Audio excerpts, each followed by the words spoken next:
Things have just gotten extremely interesting for the Boston Bruins as a brand new report has revealed a very interesting trade that the Boston Bruins have to explore here in this offseason regarding one of the most interesting players in this year's offseason. We're going to be breaking it all down here in this video. Very quickly before we jump into it, be sure to hit the sub button if you haven't already.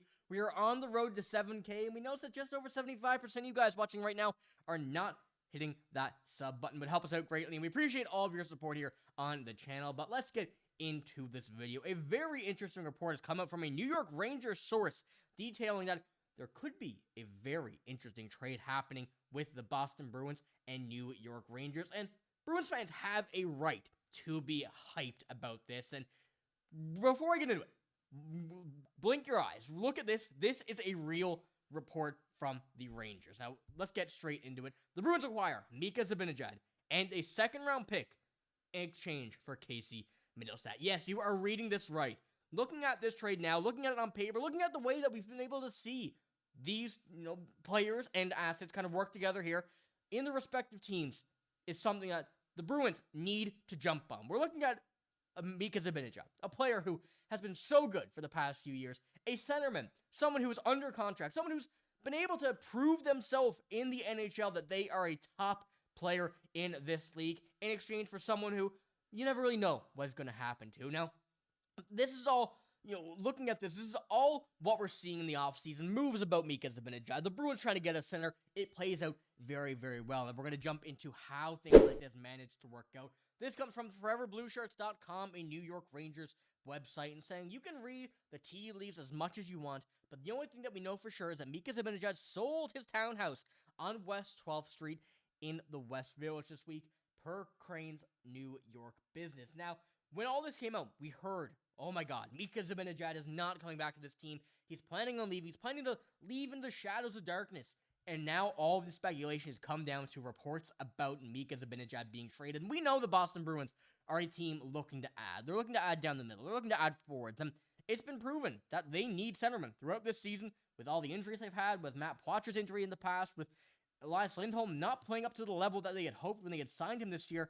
And when we look at Mika Zibanejad and a second-round pick, this seems like a steal for the Boston Bruins. And as you see here, the second-round pick is due for the fact that they would have to take on Zibanejad's contract with no retention. However, the Bruins shipped out quite a bit at the deadline.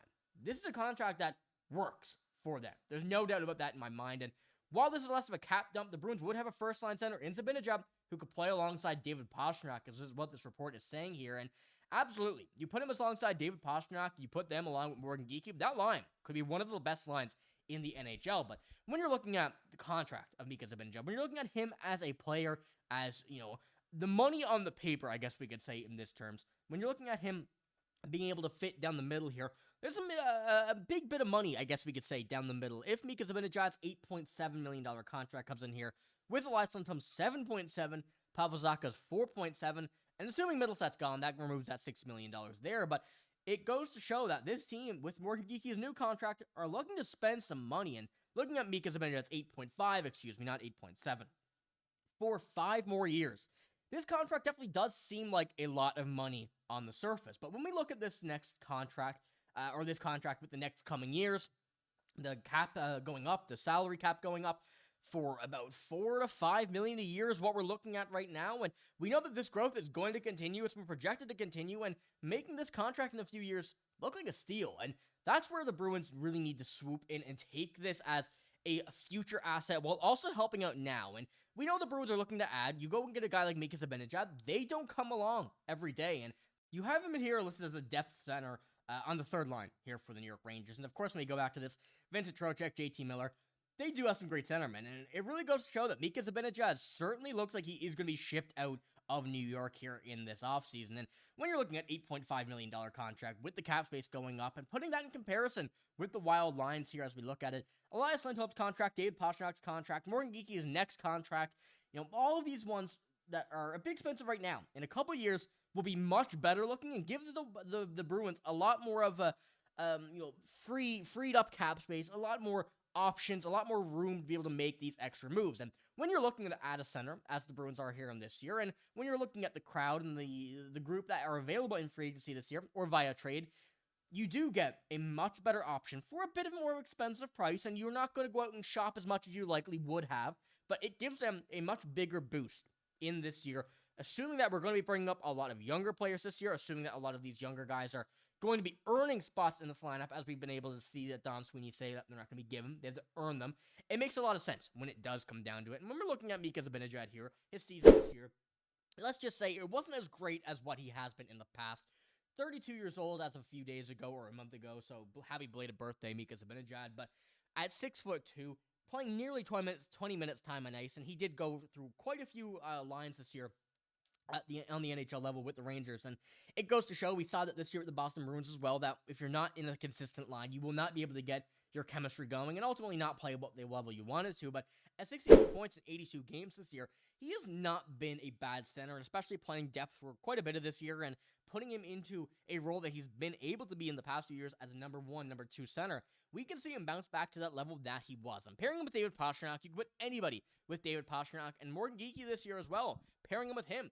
We've been able to see that these players have been very good, and Mika Zibanejad, not known to be a goal scorer, but more as a playmaker, putting him with Pastrnak, putting him with Geekie, assuming that would be a line that they would be interested in, is a very good look for this team. And as we kind of move into this offseason, as we move into the Bruins trying to plan out what they're going to do, they have to consider Mika Zibanejad as an option here, as someone that is looking to be, off this third line, move him somewhere else, get a fresh start, and go there. Now, the one thing that would really hinder this trade would be the no-move clause that Mika Zibanejad has.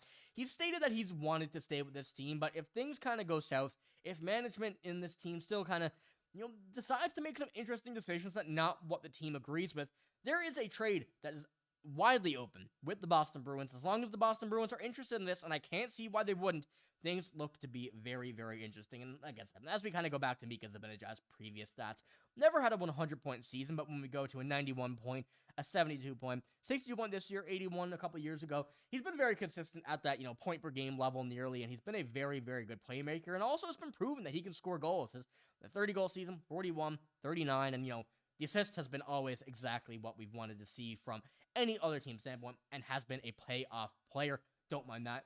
My apologies, but Mika Zibanejad, once again, an excellent option. Let me know what you think in the comments below. Are you okay with the Mika Zibanejad kind of contract being here? Gives the Bruins another pick in the second round. Goes into what the Bruins need. Is a centerman, someone who can play the wing, do whatever they want on forward.